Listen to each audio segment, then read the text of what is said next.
Olá, meus queridos e minhas queridas, bom dia para quem está nos vendo ao vivo, bom dia, boa tarde, boa noite para quem vai assistir depois. Vocês estão bom? Como vocês estão? Vocês estão com saudade, gente?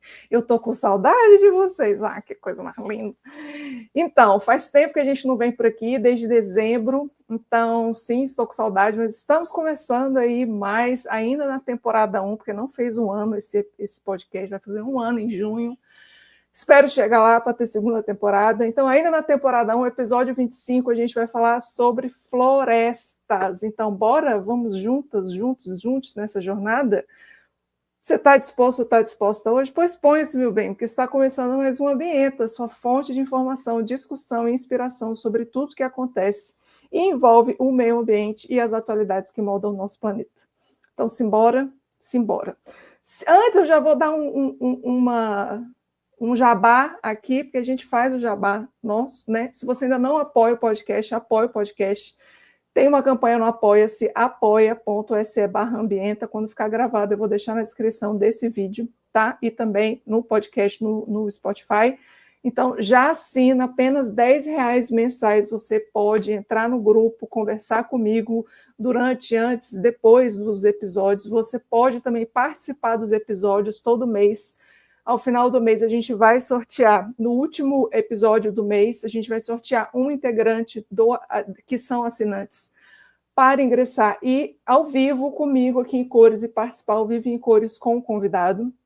E também a gente vai ter, na última semana do mês, a gente vai ter também encontros ao vivo no Google Meets aqui para a gente discutir o que passou, discutir o que a gente falou aqui no Ambienta, discutir o que está rolando no mundo e no Brasil, principalmente no Brasil, em termos de meio ambiente, de legislação e etc. Então, é para trocar aquela ideia legal, para você entender alguma coisa que você não entende. Então, tudo isso só é possível com o quê? Com assinatura. Então, apoia.se/ambienta, apoia a gente lá, apoia a ciência e a divulgação científica no Brasil. Beleza? Então, beleza. Então, vamos lá. Hoje a gente vai falar de florestas, porque a gente veio aí falando sobre mudanças climáticas, a gente veio falando sobre desmatamento, e a gente vai falar um pouquinho mais disso hoje. Por quê? Porque aí a gente tem, no final deste ano de 2025, nós temos a COP30, que é a COP do clima. Então, por causa disso, nós vamos falar sobre florestas brasileiras e como que essa temática está sendo tratada tanto para a COP30 do clima, quanto para essa questão de adaptações climáticas. Então, como é que está a discussão sobre esse tema dentro do Ministério do Meio Ambiente, tá? Além disso, a gente vai aprender e entender sobre como medimos os resultados das políticas de conservação, de reflorestamento e de desmatamento, e quais são os mecanismos financeiros e econômicos que existem hoje aí na legislação, que estão em voga, para que a gente possa aí ter justamente ações para o desenvolvimento dessas políticas de conservação, reflorestamento e desmatamento, tá? Já vou dar um disclaimer também, meus amores. O assunto de hoje envolve muita questão política, muita discussão política. O nosso convidado vai falar, inclusive, sobre isso, tá? Então, a gente precisa ter cautela no que a gente vai falar aqui, porque, afinal de contas, gente, ele é um analista ambiental do Ministério do Meio Ambiente. Então, assim, precisamos ter cautela sobre essas questões, tá? Além disso, como se trata de questões políticas que estão em discussão hoje, que estão em voga hoje, isso pode mudar, sei lá, amanhã, semana que vem, porque envolve não só o executivo, envolve também o legislativo, e isso ele também vai dar o disclaimer dele, mas eu já estou dando o meu, beleza? Então, para isso, a gente vai conversar com quem, gente? Com o meu querido amigo, tudo é amigo, né? Você traz sua amiga, que trago, gente, porque eu tenho amigos maravilhosos que trabalham com o meio ambiente, biólogos que trabalham com o meio ambiente, e eu acho maravilhoso porque dá pauta para mim aqui no podcast, não é verdade? Então, vamos lá, a gente vai conversar com a analista ambiental Alexandre Avelino, que é biólogo, mestre em ecologia pela Universidade de Brasília. Ele é analista ambiental desde 2005, trabalhou com incêndios florestais por 6 anos no IBAMA Preve Fogo, quando passou a atuar no tema mudança do clima e florestas. Atualmente está no Ministério do Meio Ambiente, no MMA, e é componente da Secretaria Executiva da Comissão Nacional para a Rede Mais, o CONA-RED, e ponto focal para a estimativa de emissões de gases de efeito estufa provenientes do desmatamento. Então, vamos lá? Então, vamos! Seja muito bem-vinda ao Ambienta, Ali. Como você está hoje? Espera aí, que eu não coloquei você. Espera aí. Aí, agora sim. Tudo bem? Tudo bem, e você? Tudo jóia. O dia tá lindo hoje. O dia tá lindo. Tá lindo. E obrigado pelo convite, Carol. E você tem razão. Nós temos vários amigos muito legais, cada um em um canto desse tema fascinante. Meio ambiente, biologia, dentro do laboratório, fora. Pois bem, Exatamente. Uma riqueza. diga. Uma riqueza de pessoas. Riqueza. E, gente, antes já vou falar que eu estou gravando de casa, como vocês podem ver aqui, e assim, tá tendo obra no condomínio, vai ter cachorro latindo e é a vida real acontecendo, tá? Ali, bora começar com uma fofoca, que o povo adora uma fofoca, né? Já vamos começar já da sua trajetória. Eu quero saber como é que você saiu do biólogo, mestre em ecologia e quis ingressar aí na área ambiental pública, né, na parte executiva, entrando para o IBAMA e depois passando para o MMA. Como é que foi toda a sua trajetória? Conta um pouquinho aí para a gente. Bom, eu me formei na UNB. Me formei, fiz um mestrado na Universidade de Brasília. E lá é um ambiente maravilhoso, assim, porque você tem você tem muito acesso a diferentes frentes de trabalho dentro da biologia. Você pode passar a graduação inteira entrando e saindo de laboratórios, aprendendo a fazer espectrofotometria de massa e depois você está lá montando rede para pegar passarinho, sabe? Fazer isso de ornitologia e biologia. Então, eu acho que eu consegui passear bastante. Eu acho que você também, né, Carol? A gente andou bastante pelos laboratórios, conseguiu perceber o que é um biólogo, mas lá como instituição, e eu acho que é uma crítica até mesmo de dentro da UNB, acaba formando muito para dentro da academia, acaba formando biólogos para serem biólogos pesquisadores, e isso é uma fração do que um biólogo faz, né? A gente tem uma atuação e um impacto na sociedade, às vezes como pesquisador, restrito.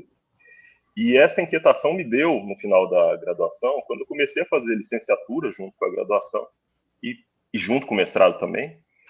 E eu percebi, cara, ninguém sabe que tem curso de extensão, que existem técnicas para fazer uma aula ser melhor. Comecei a me interessar por isso, pela comunicação, e eu meio que brochei do sonho que eu tinha de ter, sabe, títulos dentro da academia, de pesquisar os assuntos que eu queria. É claro que o assunto que eu gostava mesmo, que era história natural, era meu mestrado com polinização, e medir flor, sabe, medir quanto tem de açúcar no néctar, sabe, era o que eu gostava, de ilustração científica, e isso realmente não dá muito impacto, né? Os taxonomistas e os historiadores naturais estão meio que num campo em phase out, assim, né? Então, surgiu oportunidade de concurso na época, estava tendo muito concurso entre 2002, 2003 até 5, 6, 7. E eu me identifiquei muito com o do IBAMA, sabe? A vocação do IBAMA em cuidar de tantas políticas ambientais, porque a gente tem muitas, em todo o território nacional.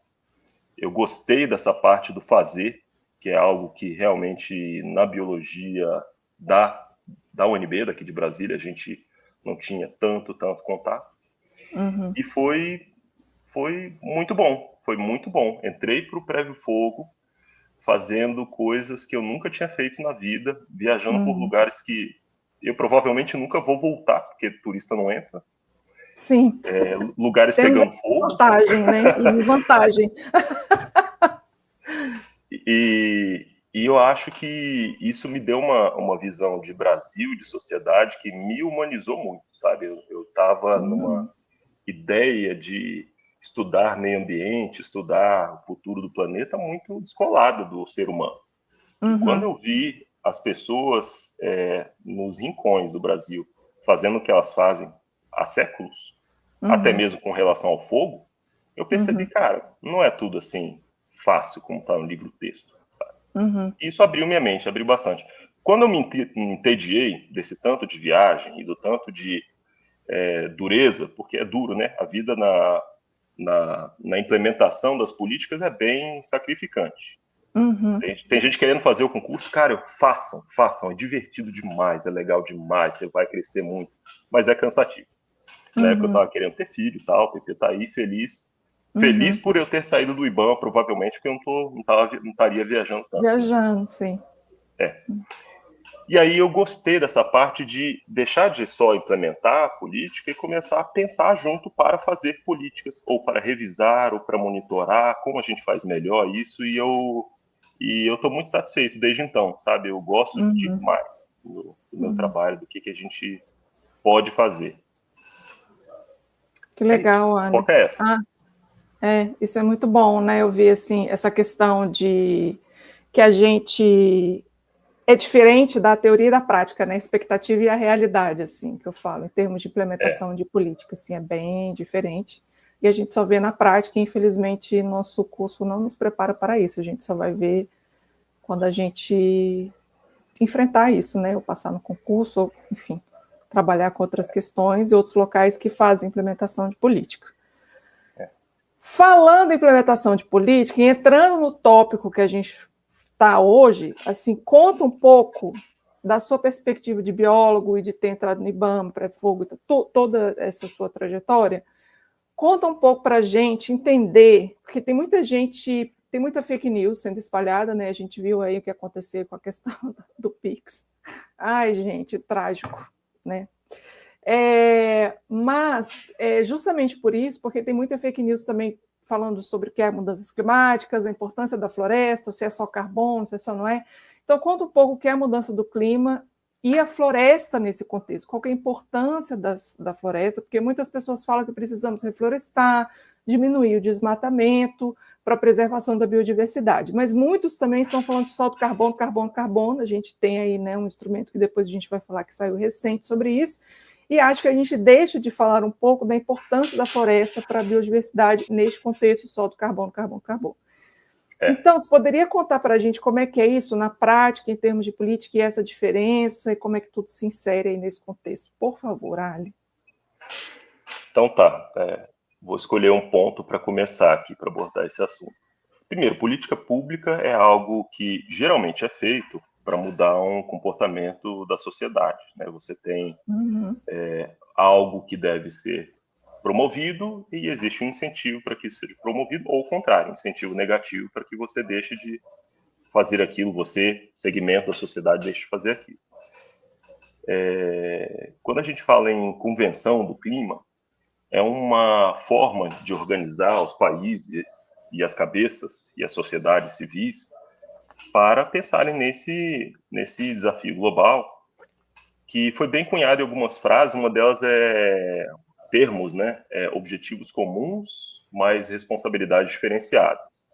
Então, a história da Convenção do Clima e da discussão sobre mudança do clima envolve passados, né, de países, nações que tiveram modelos de desenvolvimento diferentes e que agora, século XXI, nós temos que começar a lidar, começar a pagar conta, e não é só uma vaquinha simples, né? Você tem diferentes ativos e passivos. Essa história de floresta, mais seriamente na convenção, ela sempre foi aventada, né? Mas começou a se concretizar a partir de experiências não tão boas assim, como foi o caso do Protocolo de Kyoto. Quem for estudioso, estiver estudando e quiser saber, dá um Google, dá um Wikipedia, o Protocolo de Kyoto está bem explicadinho. Mas é basicamente você ter uma estrutura para transacionar ambições e resultados de redução de emissões do carbono. Funciona lindamente entre empresas, funciona em outros setores, mas quando chegou em floresta, o negócio não decolou muito bem, porque as regras não permitiam que você olhasse muito bem para grandes maciços, grandes florestas nativas, né? E você não fazer isso, você deixa de olhar para o sul global quase todo, né? Os grandes países, as grandes florestas, Ásia, América do Sul, Ásia, Índia, tem muita floresta que ainda não foi perdida, e esse não era um instrumento bom. Então, quando se começou a pensar em fomentar esse potencial de mitigação das florestas, se começou a pensar nesses países especificamente, nos países em desenvolvimento, e começou a se pensar em uma métrica própria, que fosse voltada muito mais para resultados no atacado, vamos dizer assim, nível de país, do que aquele projeto é um projeto ótimo, sei lá, 10 mil hectares. Para um país do tamanho do Brasil, isso é bem pouco, né? Pouco. Impacto no clima. É lindo ver funcionar, mas é pouco.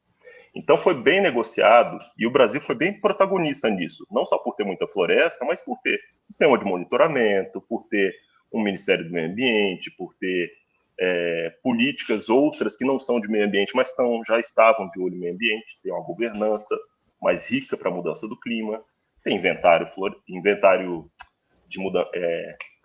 de gás de efeito estufa e etc.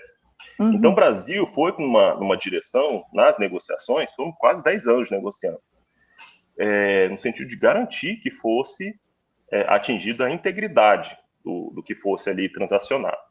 Quando a gente chega numa situação agora que começa a se discutir novamente mercado de carbono e tudo mais, você tem outros aprendizados que já são importantes serem considerados, que assim, você tem que considerar sempre que a conta tem que ser bem feita, que você tem que garantir que o resultado não seja ali, que não seja uma máscara para uma outra coisa que você fez no passado.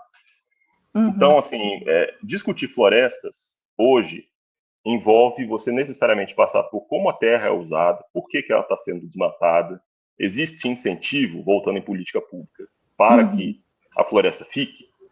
Existe algum incentivo para que, se ela é derrubada, ela seja regenerada em algum outro lugar? A discussão está sempre pensando nesse balanço para que exista esse resultado no atacado, seja por meio de incentivo financeiro, seja outro incentivo, seja mercado, acesso ao mercado.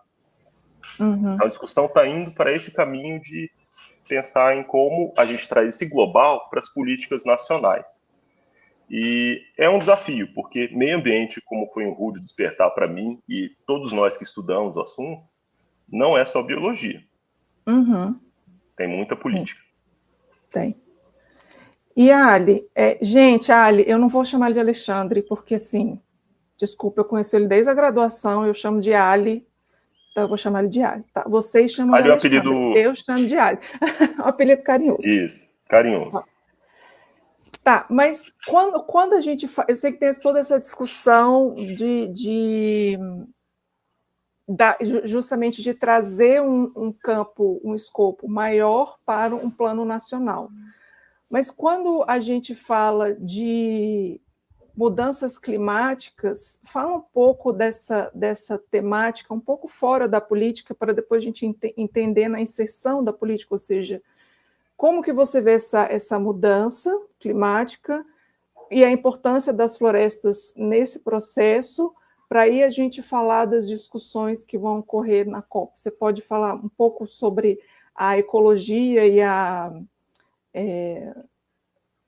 importância mesmo ecológica e para a gente dessa conservação de florestas, não considerando somente o carbono em termos de mudanças climáticas? Posso, com certeza. Primeiro, a gente fala em floresta para simplificar, porque nós estamos aqui no Cerrado, por exemplo, e uma grande parte do que a gente vê aqui não é floresta, é a definição típica de floresta, né? Vários ecossistemas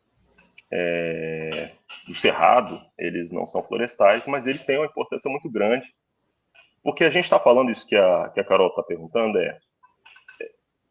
por que conservar áreas naturais? Elas fazem parte de um sistema. Aquilo que a gente chama de clima é uma das facetas de algo desse ambiente que nós temos, que nos cerca, que interdepende sempre. O quanto tem na atmosfera de umidade, quais são os padrões de chuva, isso depende de quanto tem de evapotranspiração, isso depende do ciclo da água, quanta água tem no subsolo. A água no subsolo depende de quanto existe de permeabilidade daquele solo, que tipo de solo que tem. O tipo de solo, às vezes, depende do tipo de vegetação que tem, ou o contrário. Então, é sempre mexer numa peça. Lembra aqueles joguinhos que você vai empilhando assim? Né? É Jenga, o nome daquilo? É barato, né? Que você puxa e ele cai em pedaços. A gente está nesse momento, a gente acabou de puxar várias pecinhas daquelas e estamos, sendo bem delicado, esperando a torre cair. Mas, para não estragar esse dia lindo com um assunto tão sombrio, vamos pensar, enquanto a torre não caiu, a gente puxou várias pecinhas daquela. E, no momento, a gente pensa como a gente faz para que a torre não caia, né? Existem lugares em que a floresta tem uma dependência muito forte do clima, da umidade, por exemplo. Uhum. Né? Você vê na Amazônia, as secas da Amazônia são devastadoras. Uhum. Você perde floresta por anos depois da seca, porque você perde viabilidade, você perde fauna, polinizadores, qualidade do solo, etc. É uma morte lenta e às vezes até invisível para o leigo.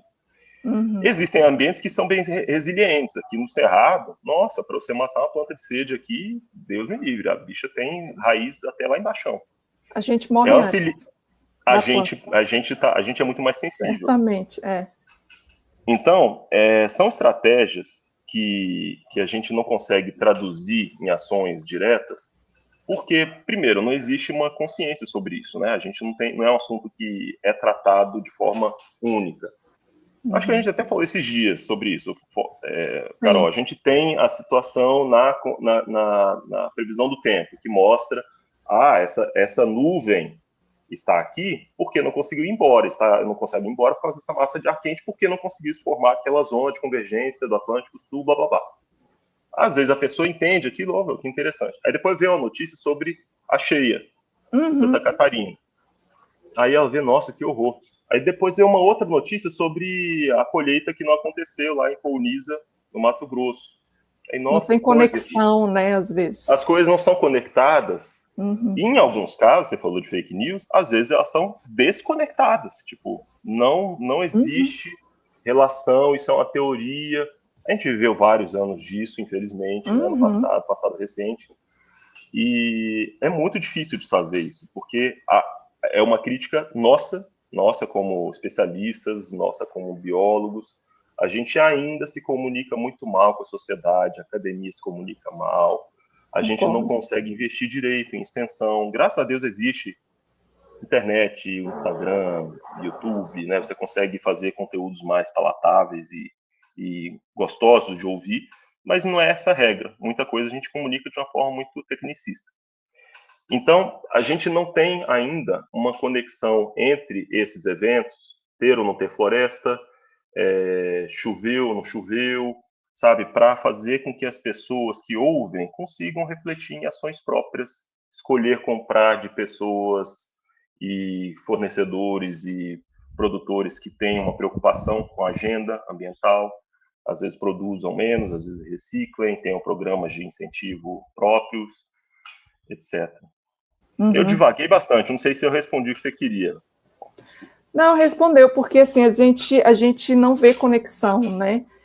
A gente não vê, ou às vezes, intencionalmente, colocadas informações como não conexas, por exemplo, entre florestas, biodiversidade, entre o clima, né? Que, obviamente, a existência de florestas, dependendo de onde ela está, depende do clima, e o clima é uma complexidade enorme de variáveis.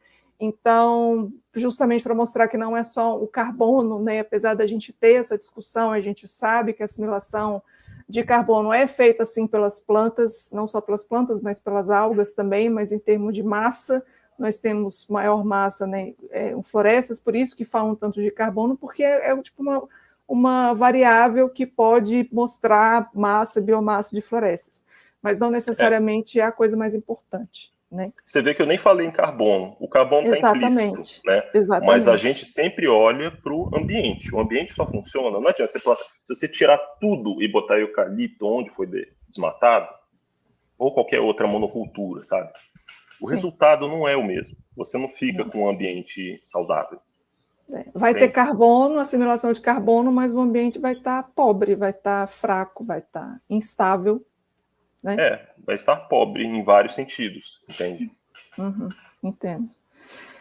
E com relação à COP, então, assim, já que está falando muito disso, assim, de mudança climática, a gente tem aí a COP, a Conferência das Partes, né? A Convenção das Partes do Clima, em novembro agora de 2025 no Brasil, no Pará, que é dentro da floresta amazônica, que é super emblemática e significativa. Como é que você acha que vai ser essa COP? E aí vem aquele nosso disclaimer para falar que é uma discussão muito política, então se você puder falar um pouco sobre isso para a gente vai ser ótimo, Ali. Pois é, a gente conversou sobre isso. Pessoal, eu estou aqui como um servidor do Ministério do Meio Ambiente e biólogo que tem experiência no assunto, mas eu não estou falando pelo Ministério do Meio Ambiente, eu estou trazendo mais uma informação de conteúdo para compreensão do que de processo, tá? Inclusive porque eu estou de férias, nem estou olhando meu e-mail, se acontecer alguma coisa, eu posso estar desatualizado, sabe? Não vou olhar o meu e-mail também, tem mais uma semana de férias. Por favor. Mas o fato é que eu vou falar assim, um clima que nós estamos sentindo, né? Primeiro, antes de falar de COP30. COP é um ambiente para negociação, você traz as demandas, né? Cada país, cada delegação traz suas demandas e apresenta e ajusta texto, só que isso não acontece só no momento da COP. A COP é aquele momento em que tudo culmina, existem dias mais políticos e existem eventos paralelos, tal, mas cada país escolhe como vai conduzir suas políticas de clima, principalmente agora recentemente, clima e florestas, com ações fora da COP também. Então, você, um país em desenvolvimento que adere a uma plataforma para financiamento, você está sinalizando algo. Quando você adota uma série de regras sem uma grande consulta à sociedade civil do seu país, você está mandando uma mensagem também. E também, dentro da convenção, existem rodadas preliminares que trazem esclarecimentos sobre assuntos ou se expõem conflitos irreparáveis que vão ser tratados politicamente nas COPs. Existem várias camadas de negociação.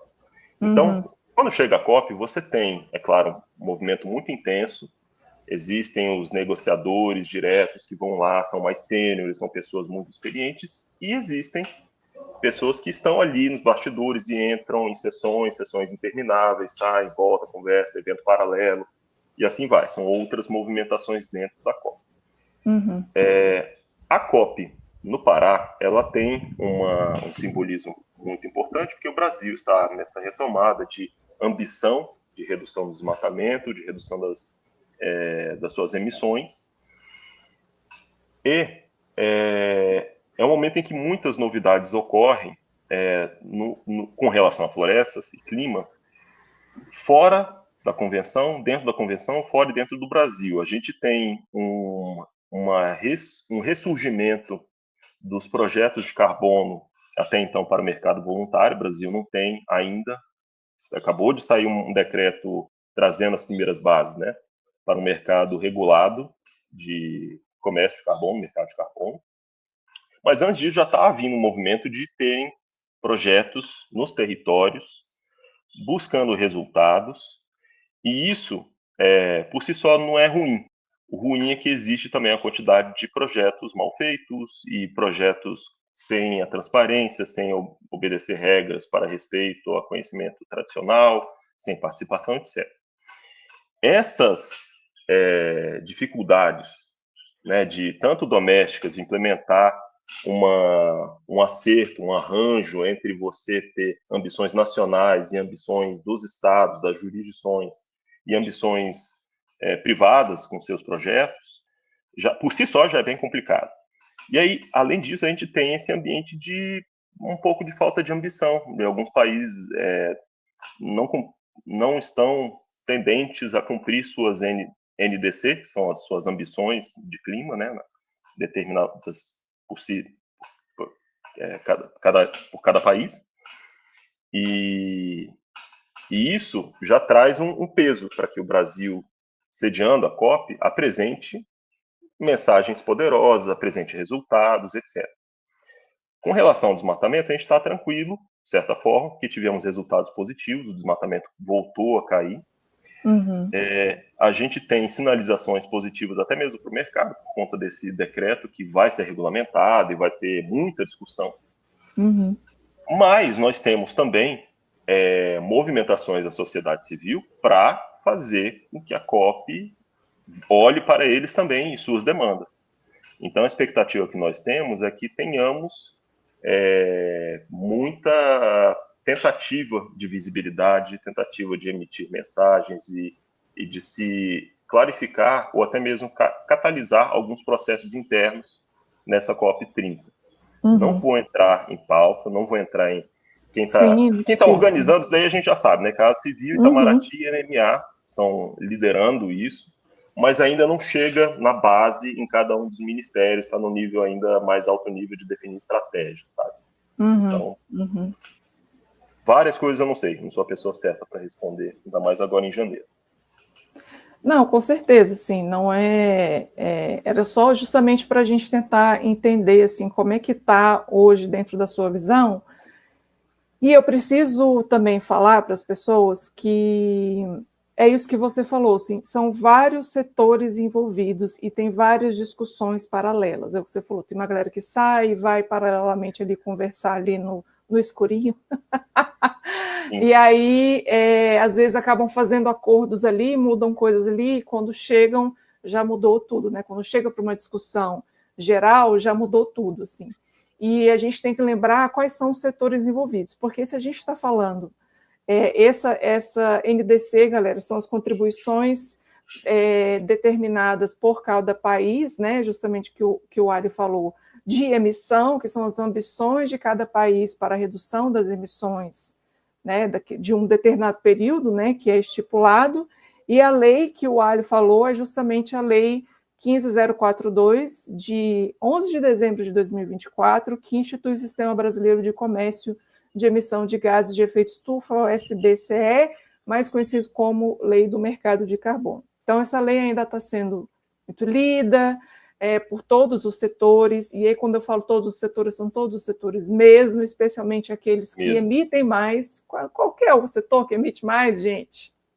O que vocês acham? Mas bota olha, aqui nos comentários. E aí tem muito, nessas discussões, acaba tendo muito lobby, desculpa, mas a gente precisa falar que tem muito lobby desses setores, sobre as discussões, às vezes sobre até mesmo a criação dessa lei, sobre a regulamentação e até mesmo na COP. A gente tem que lembrar que eles também participam da COP, né? Eles têm dinheiro para participar da COP, querendo ou não, pagam lá o seu local, o seu lugar dentro da COP, e que isso pode transformar rumos, né? Assim, mudar rumos aí das discussões. Então, só para complementar um pouco essa fala do Ali, né, que o Ali trouxe essa perspectiva política brasileira, mas e internacional, posicionamento do Brasil dentro da COP, mas estou trazendo aí um pouco mais dessas camadas que existem dentro da própria COP e discussão com relação a isso. Certo, Ali? Estou certo ou estou errada, como já diria? Certíssimo.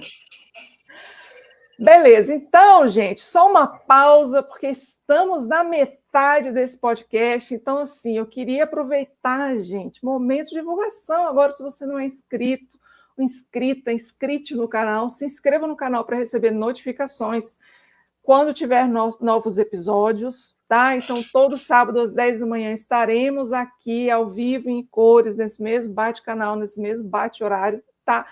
Mas, se você quiser receber notificações, porque eu estou subindo os episódios do ano passado neste novo canal, então, para você receber notificação quando tiver um novo episódio, já clica aí no sininho, no Balangandã, já segue a gente, já se inscreva, faz todo esse jabá aí para a gente.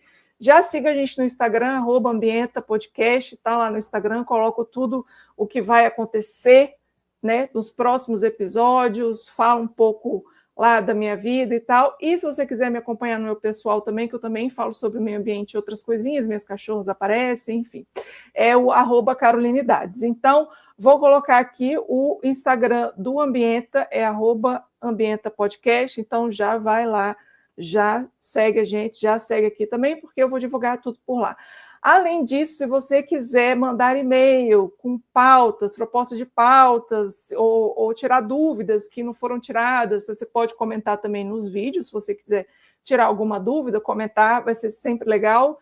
Compartilhe também com a galera que você gosta, que você não gosta, os amigos, seus inimigos, né? Porque sempre dá ibope, mas é sempre bom para a gente compartilhar e comentar, porque dá aquele, né, aumenta aí a divulgação do canal.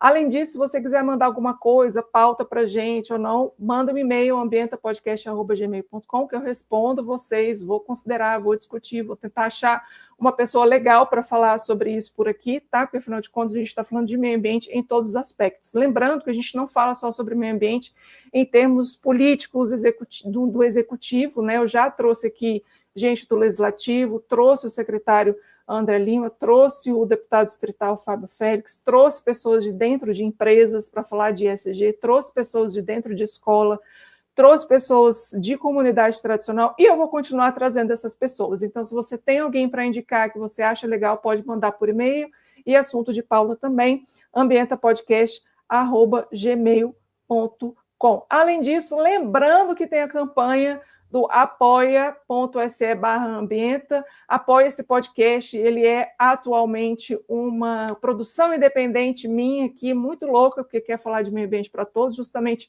o que a gente está falando agora, que é uma atividade de extinção é ótimo. Extensão, a pessoa precisa tomar mais café hoje. A atividade de extensão, que é sair o conhecimento da universidade extramuros para todas as pessoas, com acesso de graça, gratuitamente, tanto por aqui no YouTube, quanto também no Spotify e na Aurelo, que são plataformas que você pode escutar e assistir o podcast. Então, apoie se você quer apoiar. E o que você ganha se você apoiar? Você ganha participação no nosso WhatsApp, Zap, para conversar comigo, para ter contato com as novas pautas, tudo isso, às vezes, antes da galera dos réis mortais. Além disso, você também pode participar do nosso podcast, todo o episódio, o último episódio do mês, eu vou sortear uma pessoa que assina para participar ao vivo em cores aqui do podcast, junto com o convidado, ou ser o próprio convidado, o que é uma coisa maravilhosa. E também a gente vai fazer encontros online, ao vivo, comigo, sempre aos finais do mês também, para a gente discutir o que passou pelo podcast, as políticas que estão em voga e tudo isso, como é que a gente pode atuar em termos de ter um ambiente mais próspero e melhor para todos nós, apesar dos pesares, tá?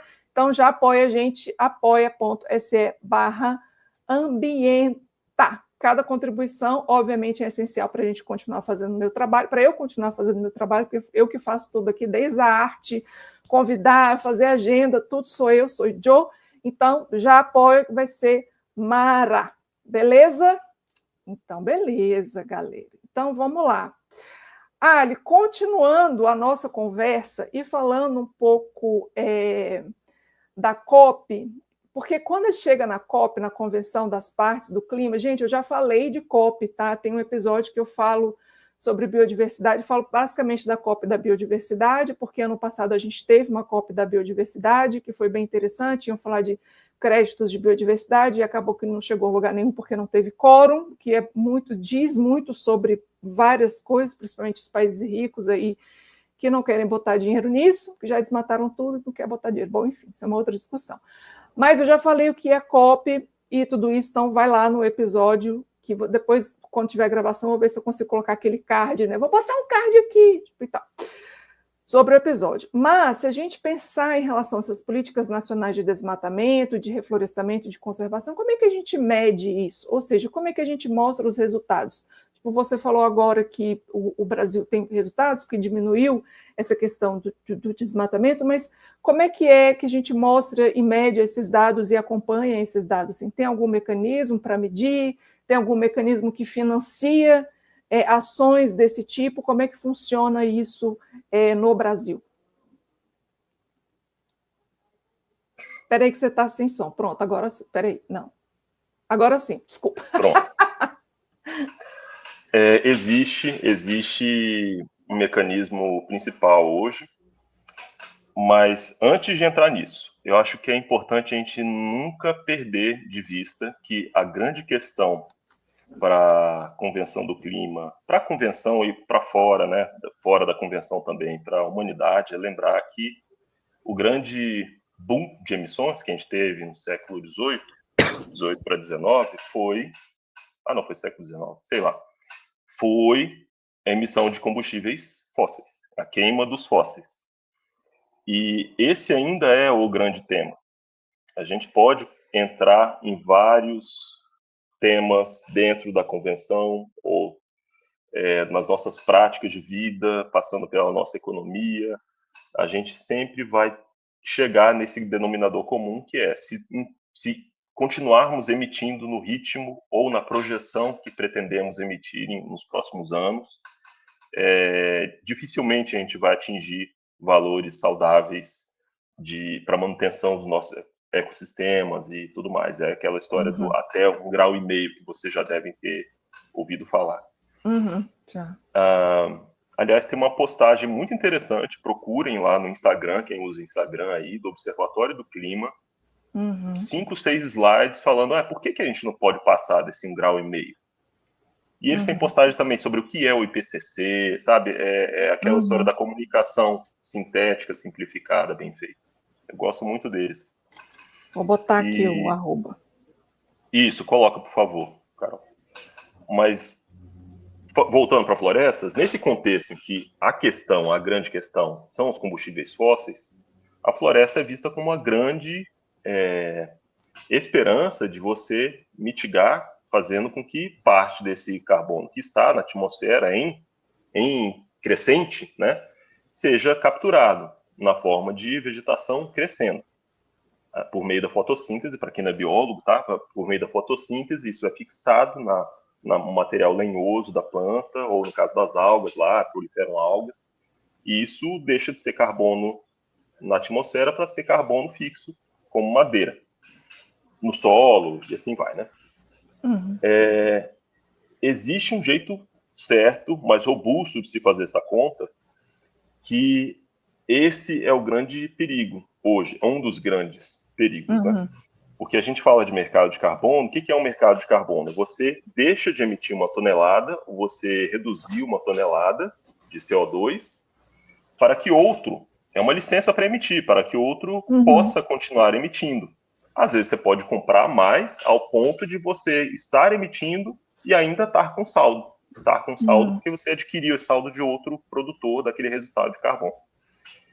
Só que esse resultado, por ser floresta, a floresta não dura para sempre. Você está ali com a floresta funcionando, perfeito.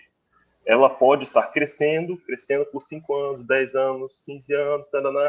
Quando ela chega no ápice, dá uma seca e uma queima. Ela morre toda.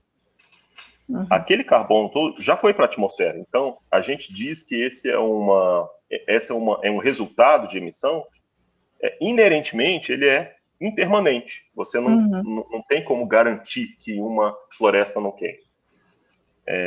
Diferente de uma troca de tecnologia, por exemplo, uma indústria que deixa de usar carvão, energia elétrica de carvão queimado, para usar energia elétrica de uma hidrelétrica ou de energia eólica. Você tem uma outra conta de como chegou aquela emissão. E aí você mudou a tecnologia, você não volta, né? Então, o crédito, o que é gerado, o resultado que é gerado por florestas é um pouco mais delicado. A conta, como a gente chega nisso, também é delicada, porque você pensa, vamos para nós biólogos aqui do Cerrado, 1 tonelada, 1 hectare, um quadradinho de 1 hectare de cerrado Campo Limpo, para quem não conhece, é quase gramínea com uma arvorezinha ou outra ali. Se você pegar tudo que está ali, deixar lá numa estufa gigante, secar tudo e pesar, vai dar um valor. Enquanto que se você pega um pedaço de floresta, no cerrado ainda, uma floresta com árvores, cerradão, você derruba, seca aquilo tudo, vai dar outro valor. E é um valor 4, 5 vezes maior, muito maior. Essa conta, ela é uma conta que muitos já fizeram há anos. Eles mantêm parcelas permanentes. Pesquisadores, professores nossos têm ainda parcelas permanentes, cuidam, medem e tal. Mas ainda assim tem muita imprecisão. Você tem dados ali que estão acumulados que podem mudar com o tempo. Tem cerrado, tem mata seca que tem uma carga, tem, sei lá, 150 toneladas em 1 hectare. Tem lugar que é uma mata seca mais magrinha, tem lugar que é uma mata seca mais gorducha, em termos de toneladas. Você tem essa imprecisão inerente também. E, além disso, você tem a imprecisão referente a como você está medindo quanto você perde de floresta. Você tem mapeamentos que são feitos, como são os dados oficiais hoje do Brasil, lá feito pelo INPE, que tem uma precisão muito boa. Eu acho que atualmente o incremento é 1 hectare. A área mínima que o satélite enxerga, desmatamento de não menos do que 1 hectare. Isso daí eu tenho que confirmar, na verdade. Até um tempo atrás era 6,25. Então, não menos que 6,25 era não menos do que isso. Desmatamentos de pelo menos 6,25 hectares eram enxergados e considerados desmatamento. Pois bem, quando você vai fazer as contas para transformar isso em emissão, o que é? É a área que você desmatou, vezes aquela carga que você tem em hectare, vezes um fator de conversão para você chegar num valor em toneladas por hectare. Toneladas de emissão por hectare, pelo desmatamento. Existem formas bem feitas, rigorosas de fazer, existem órgãos, seja para um projeto de carbono, seja por uma plataforma de um financiador internacional, seja na Convenção do Clima, existem plataformas que verificam se o dono daquele resultado fez a conta direito. E esse é um grande desafio, porque muitas vezes um país vai estar lidando com contas que você fez, poder público, com contas que um privado fez, para diferentes plataformas e com diferentes metodologias. Às vezes a forma que o moço mediu quantas toneladas tem no cerrado senso estricto dele é diferente do quanto ele tem medido nos dados do Inventário Nacional de Emissões. E isso causa um desalinhamento metodológico. Sim. Então são muitas delicadezas. É problemático. Tá? Então, tudo isso para dar essa volta para dizer o seguinte: quando a gente chega na fala sobre você conservar florestas, recuperar florestas e evitar que elas queimem e tudo mais, pode fazer com que você tenha acesso a créditos de carbono, o buraco é muito mais embaixo. Não é só você pegar, falar, olha, essa área ia queimar e agora não está queimando. Show me the money. Não é simples assim. Existem essas camadas de verificação para que nesse ambiente incerto de florestas, você tenha um rigor técnico-científico para garantir que, beleza, está aqui uma tonelada bem calculada, isso vai para o mercado e um dono de uma indústria pode vir a se interessar por ele, e aí essa estrutura de como ele vai adquirir vai ser feita pelo Sistema Brasileiro de Comércio de Emissões, como você mencionou.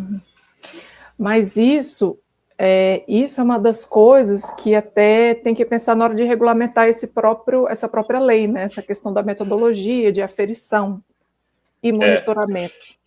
Porque se está com metodologia diferente, vai ser meio problemático, né?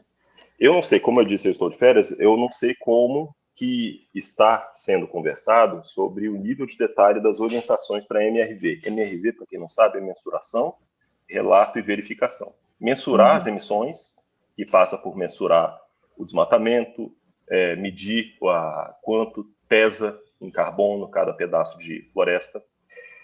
Verificação é esse processo do cara fazer a conta e relatar, desculpa, troquei a ordem, né? Mensurar, relatar, é você colocar isso, essa demonstração num documento bem claro e verificar um externo, um auditor, um especialista, olhar para aquelas contas e dizer sim, né, precisa melhorar, sabe?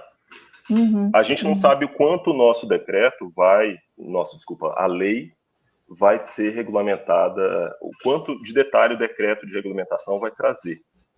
Isso é algo que está em construção, está todo mundo estudando, como você bem falou. Está todo mundo de olho nessa nova lei aí, que o negócio vai ser bombástico, o negócio todo mundo está querendo seu pedacinho ali para comercializar, né? E aí essa é a questão. Eu não quero ser muito dramático, mas eu quero assim só deixar um alerta que não é que, que pena, agora vai financiarizar tudo. Não, assim, eu como biólogo, um pouco menos romântico agora, eu consigo pensar que sim, existem setores que vão se beneficiar, várias ações benéficas vão ser impulsionadas.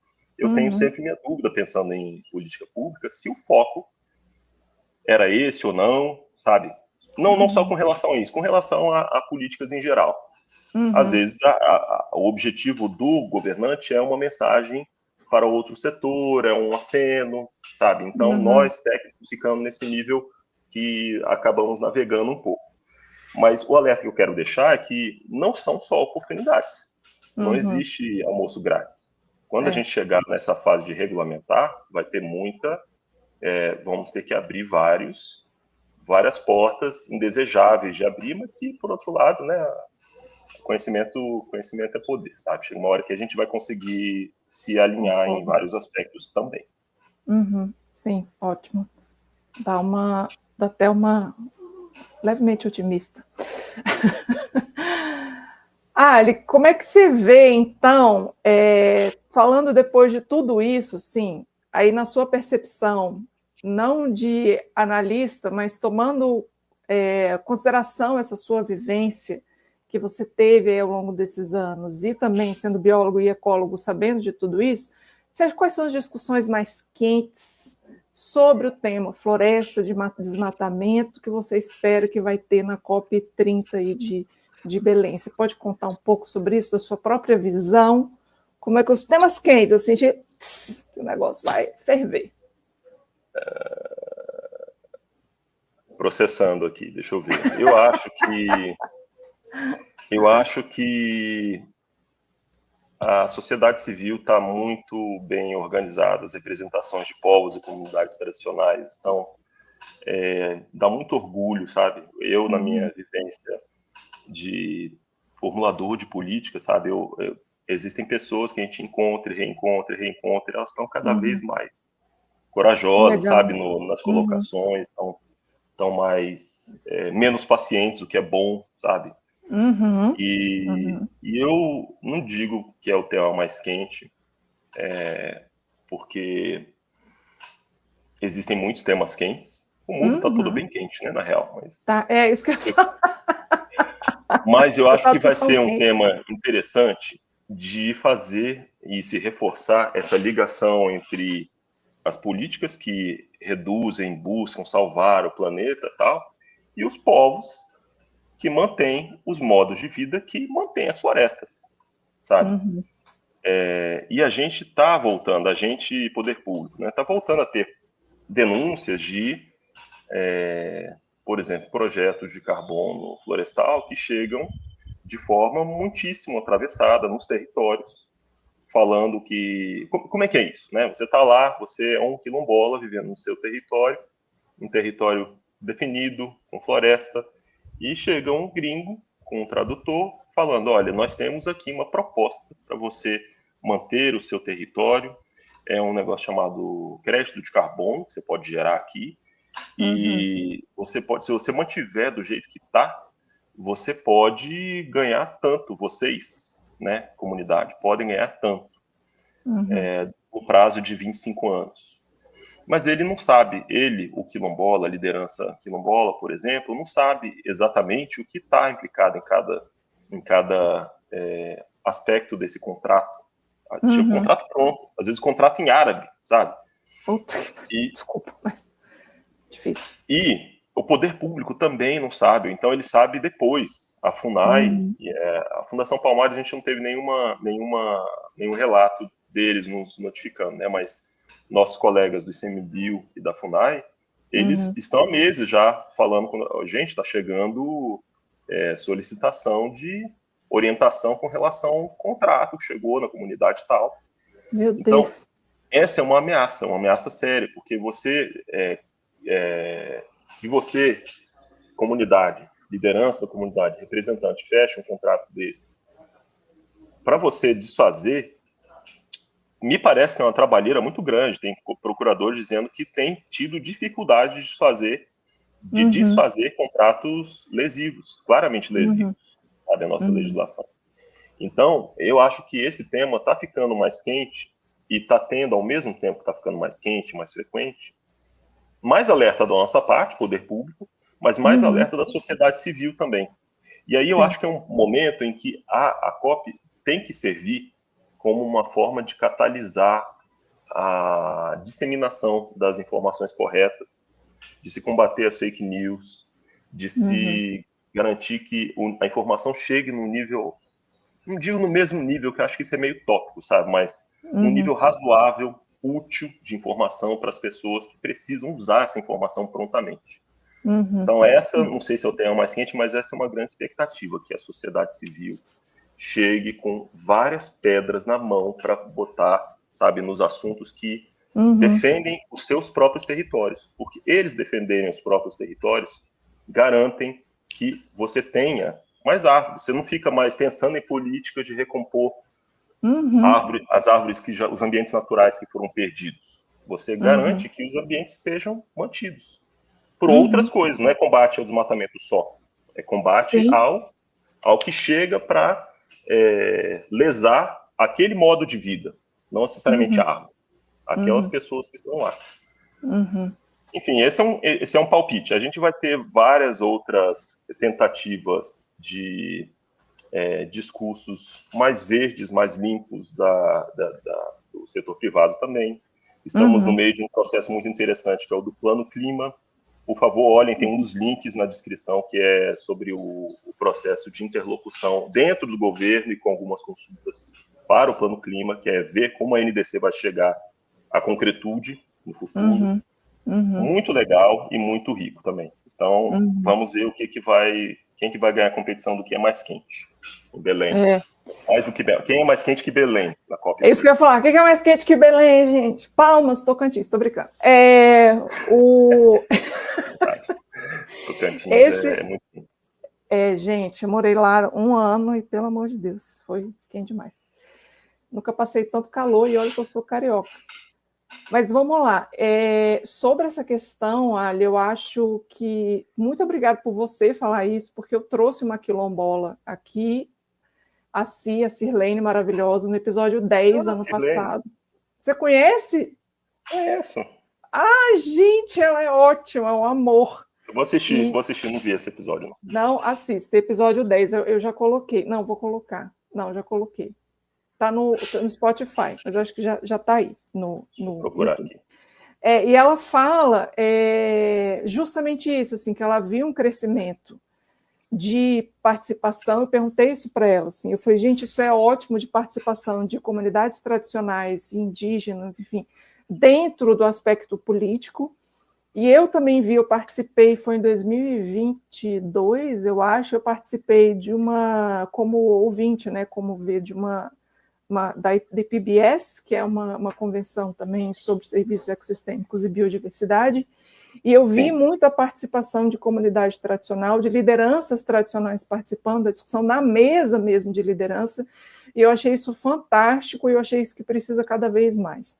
Porque o que a Cirlene diz é justamente isso, assim, eles são florestas, ele fala, a gente é floresta, se a floresta morre, a gente morre.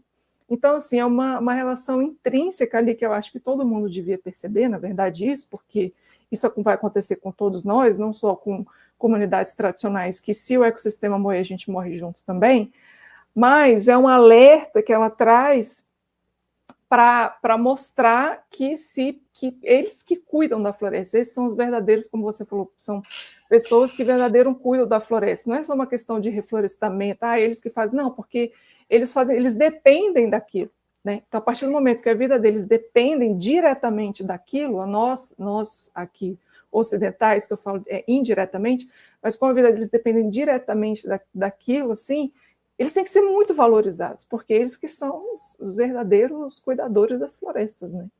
E é claro, só deixar muito claro também que total, tá certo, e esse discurso está ficando mais forte, eu estou muito satisfeito de ver isso ser vocalizado com mais frequência nas nossas reuniões, mas é claro, o poder público tenta mudar, incentivando algumas coisas, desincentivando outras, né? Mudar a realidade econômica, comportamental de um setor. Não é que a gente ache que tudo tem que ser sabe, intocado. A gente tem que criar regras para que os modos de vida sejam preservados, não é evitar que o progresso ocorra. A gente tem essa discussão há quase 20 anos sobre... A gente não precisa abrir mais área, a gente tem área não utilizada, área não destinada, área de pastos degradados que podem produzir mais, que podem ter mais boi, mais lavoura, sabe? A gente pode ganhar em eficiência, não precisa perder mais território. Então, é isso, você tem um equilíbrio entre os impulsos corretos para o desenvolvimento, para a gente continuar sendo um país que cresce, que oferece mais oportunidades, que se torna, quem sabe, no futuro, eu torço por isso, uma sociedade um pouco mais igualitária, mais humana, mas que, por outro lado, mantenha, esse lado da humanidade, mantenha o que é a nossa história, independente do que você acha, sabe? É fato. Os indígenas estavam aqui antes. Não tem como questionar isso. Eles têm um modo de vida que está aí. A gente tem floresta que está aí 500 anos, que está assim porque tinha gente lá. Sim, exatamente. Então, é isso. É o equilíbrio. Não é levantar a bandeira para que não se ligue mais nenhum trator, nenhuma colheitadeira. Não é isso. Sim, é o caminho do meio que eu falo, né? É o equilíbrio, assim, da gente tentar ajustar aí para que todo mundo se organizar direitinho, todo mundo ganha, né? Isso. É isso.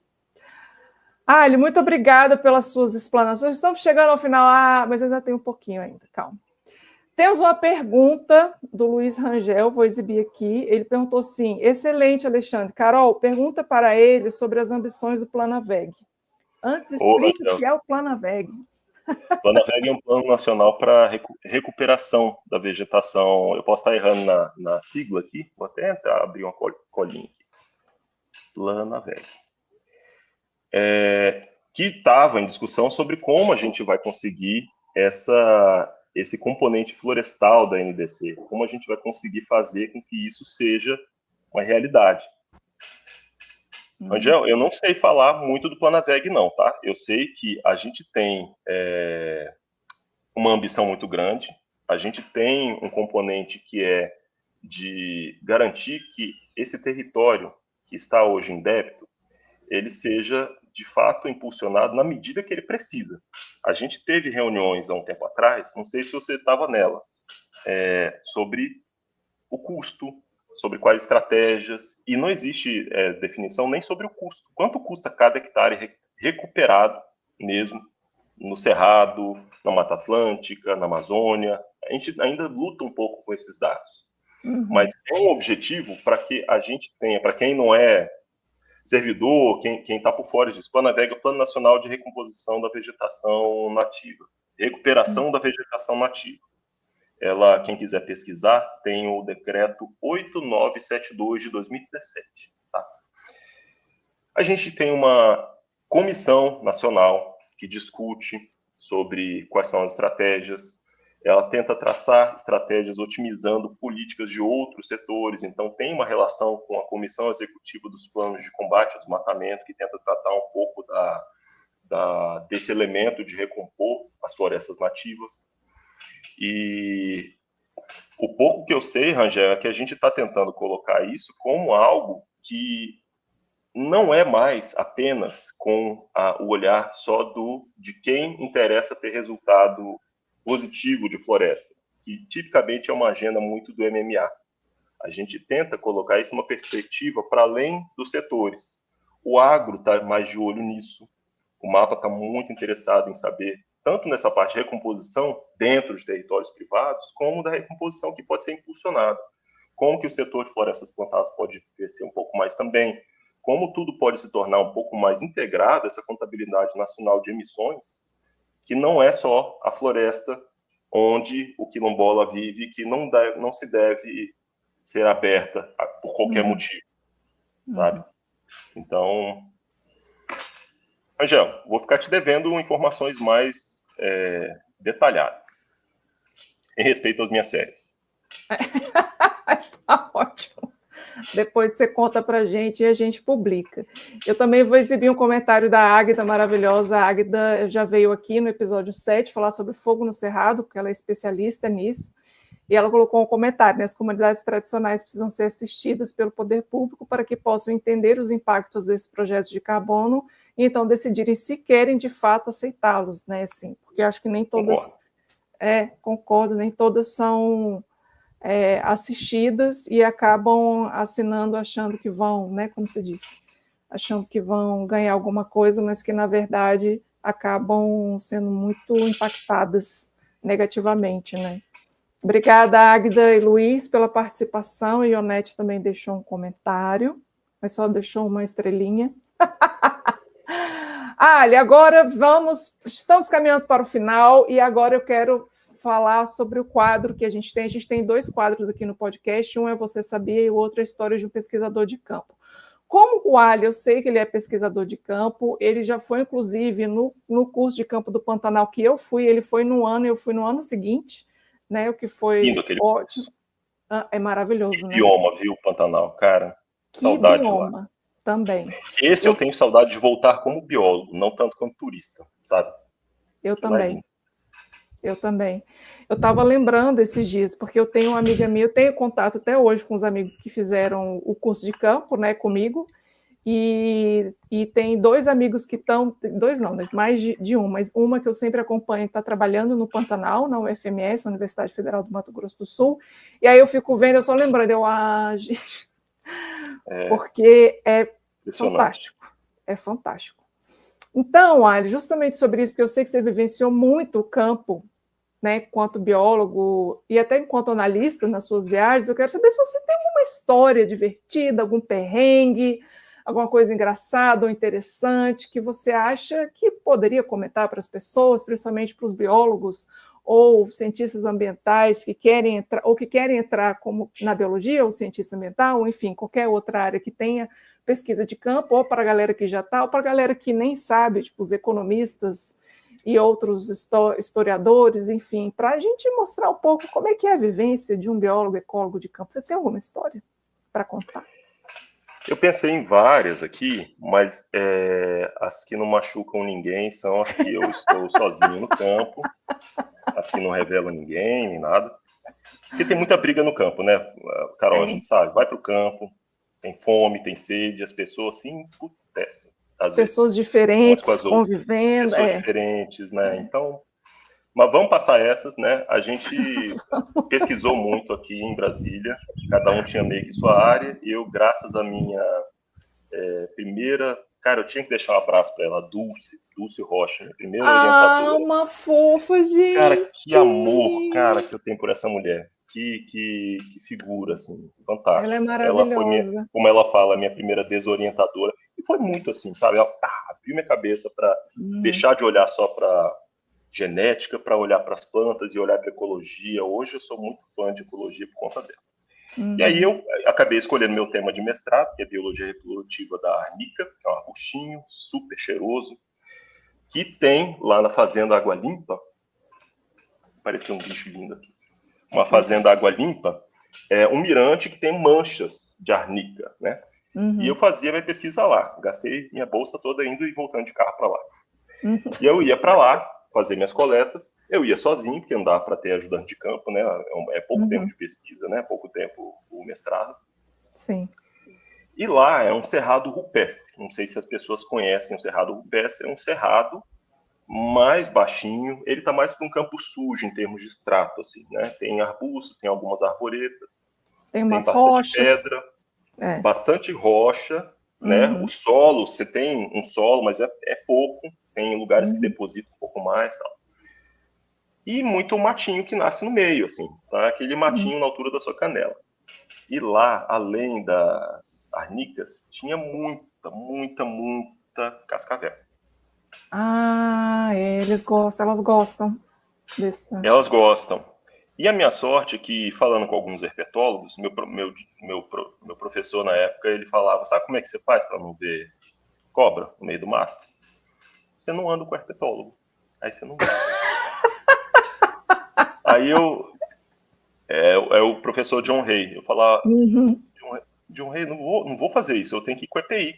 Ele, tá bom, vai com a EPI. E ele não usava EPI, né? E eu, John, cara, beijo, John. Saco, eu vou usar o EPI, eu sou disciplinado, comprei perneira, tinha um coturno, não sei o quê. Mas com o tempo, sabe como é que é? Você vai deixando tudo para trás, acaba levando só água e meu paquímetro para medir as plantas. Mas ainda cagando de medo. Então eu entrava lá, eu fazia sempre a mesma trilha, era uma mancha assim, tipo 300 metros e um mirante que você via a FAO toda, é muito bonito lá. E eu ouvia. Algumas vezes eu passava ali, aí opa, bom dia, ficava, mentalizava assim, tá tudo segura. Até que um dia eu tinha que fechar uma medição. Eu tava com um aparelho lá pego com o John Rei, que era de medir a concentração de néctar. Eu tinha que fazer isso, eu tava no final, já tinha que terminar a coleta, já estava começando a escrever e estava com algumas coisas atrasadas.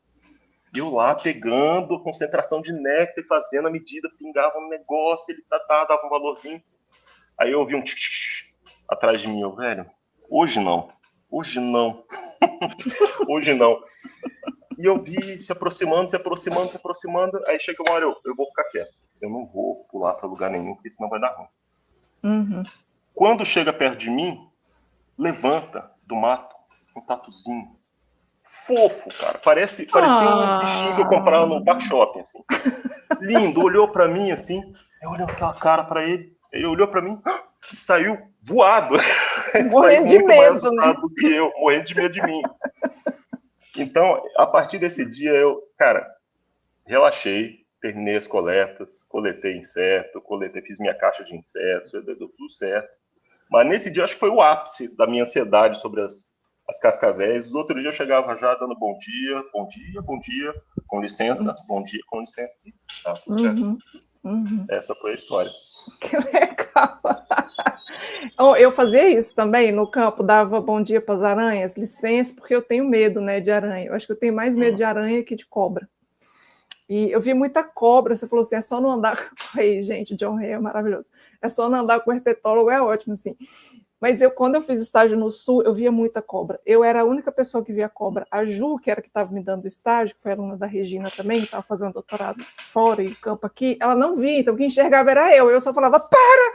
Aí via a cobra passando, a gente ficava imóvel, né? Ficava imóvel, ela passando. Ela tá em casa, né, assim. Se a gente ficar de boa, elas ficam de boa. Foi o que eu aprendi depois do tatu, sabe? Sim. Mas o medo é pisar. Isso eu fico apavorado. Eu também. Porque daí ela vai dar o bote, né? Aí você tá lascado. Mas só uma coisinha, só para arrematar essa história. Não façam isso, gente. Ou pelo menos avisem onde vocês estão indo. Se vocês vão numa fazenda ou vocês estão saindo do laboratório, avisem, ó, estou essa manhã ou as manhãs de dias tais. Estou indo para a fazenda Água Limpa, estou lá no Mirante. Meu tipo sanguíneo é tal. Liga para fulano, lá tem muita cascavel, se eu chegar picado, inconsciente aqui, provavelmente é cascavel, era o que eu devia ter feito. Só que eu não fiz, eu acreditei no tatu, que ia dar tudo certo, tal, mas não façam isso.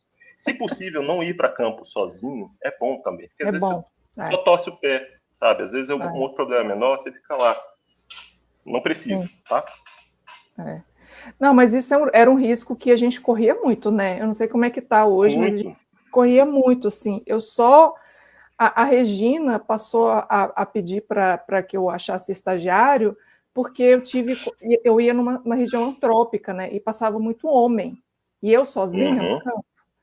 Aí ela falou, não, você vai... Aí depois de um encontro, né, que eu tive lá com o pescador lá, aí ela falou assim, não, Carol, agora tu vai com alguém. Então eu tinha que ter um estagiário todo dia, porque quase todo dia para o campo, né? Isso. Porque mulher sozinha no campo, você sabe que o risco é maior, né? Por causa disso, principalmente em regiões que você tem, enfim, acesso livre aí de pessoas, de transeuntes, andando para lá e para cá. Mas esse negócio de pedir licença, bom dia, oi, tudo bem? Quando o mato estava muito alto, né? Porque eu tinha que ver libelo, eu ficava no mato, na borda do Lago Paranoá. E lá o mato é alto, tipo aquelas braquiárias gigantes, os negócios gigantes. E tinha aquelas aranhas que faziam as teias, assim, bem no meio, assim, tipo, entre os coisas, ficava no meio da teia. Aí eu passava assim, dá licença, bom dia. Aí virava, dá licença, porque eu morro de medo de aranha. Bom dia, Carol. De novo aqui. Terminou as coletas, não? Tá atrasado, hein? 2 anos. Exatamente. Quem nunca está atrasado no mestrado é porque não está fazendo mestrado direito. Tá. Ali, muito obrigada por sua participação. Obrigado, você. Agradeço demais. Você quer divulgar alguma coisa do MMA, além do plano do clima que você já divulgou? Vou até colocar aqui. Alguma coisa mais que você gostaria de falar? Agradecer, um beijo para minha mãe e para meu pai, para você, divulgar contato, questões. O momento é agora de brilhar. Contato, não me contatem, eu estou de férias, tá? Mas eu queria deixar um grande abraço para a minha equipe lá no MMA. São pessoas fantásticas, é um privilégio trabalhar com eles. As equipes que trabalham com mudança do clima como um todo no Brasil, sabe? São pessoas que lidam com realidades indigestas, seja nas pontas, nas unidades de conservação, nas comunidades, nos territórios pouco vistos até pouco tempo atrás pelo poder público. Eu quero um abraço, eu quero dar um abraço carinhoso de vocês, porque é ingrata a missão de olhar para esses prognósticos que a gente tem de futuro e tentar olhar com esperança, sabe? Então, fica aí, tá? Não posso dizer que vai dar bom, porque poucos têm falado isso, mas eu acho que a gente tem que manter a nossa humanidade, sabe? Pensar por nossos filhos, nossa mãe, nosso pai, nossos filhos, nossos netos. E pensar nos bichos que não estão nem sabendo que está rolando isso, sabe? A gente fez tanta cagada nos últimos séculos com nossos ambientes, todos. Espero que vocês que saibam o que está acontecendo fiquem bem, né? Encontrem paz, segurança. E um abraço para a Dulce, eu já mandei. A Dulce é um barato. Fantástico. E eu acho que um abraço para todos os nossos colegas, né, Carol? A gente foi formado por pessoas que circundaram nossa vida nos momentos tristes, nos momentos de tomar cerveja, relaxar, nos momentos de tese atrasada. E eu acho que eles ainda estão por aí, volta e meia a gente almoça com eles, mas eu acho que eles merecem um grande abraço também. Vocês me tornaram um servidor público diligente, que hoje eu tento ser, sabe? O cara que acredita que o biólogo pode ser algo além daquela foto do Getty Images, né? O biólogo pipetando, o biólogo ele pode estar ali junto do político e trazer soluções pragmáticas também, redução de danos também, sabe? Então, vocês são parte disso. Um abraço para vocês todos. E um abraço para você, Carol. Obrigado para você. Esse seu projeto é um barato também. Você se comunica muito bem. Suas perguntas são ótimas. E fique firme. As coisas estão só começando. É isso. Ali, muito obrigada. Não sei nem como agradecer a sua participação, te tirar de férias para participar desse programa e falar do seu trabalho. Não é qualquer um que tem à disposição, na verdade. Não é qualquer um. Você está no Clube VIP. Tem o privilégio, gente, tem o privilégio. Tá vendo? É isso que eu falo, assim, eu tenho amigos maravilhosos, e aí eu falo de todas essas pessoas, como o Ali falou, dá abraço para essa galera, realmente um beijo para todos os nossos amigos, nossos colegas aí de profissão que entraram na nossa vida na biologia e fazem a nossa vida melhor, eu acho, assim, sabe? E graças a eles a gente consegue perdurar, porque a gente tem contato com diversas opiniões e energias e otimismo e vai lá e está sempre junto no sentido de apoiar. Então, muito obrigada mesmo a todos. Obrigada, Ali, novamente pela participação. Obrigado. Galera, agradeço demais a todos vocês que estiveram aqui ao vivo. Muito obrigada, Rangel, Ionete e Águida, por colocarem aí seus comentários. Próximo Ambienta, sábado, 10 da manhã. Estaremos aqui novamente. Venha para participar, venha para colaborar. Se quiser apoiar, apoie o nosso podcast. A descrição vai estar aqui no vídeo, que em breve irá para o ar. Um beijo a todos e até sábado que vem.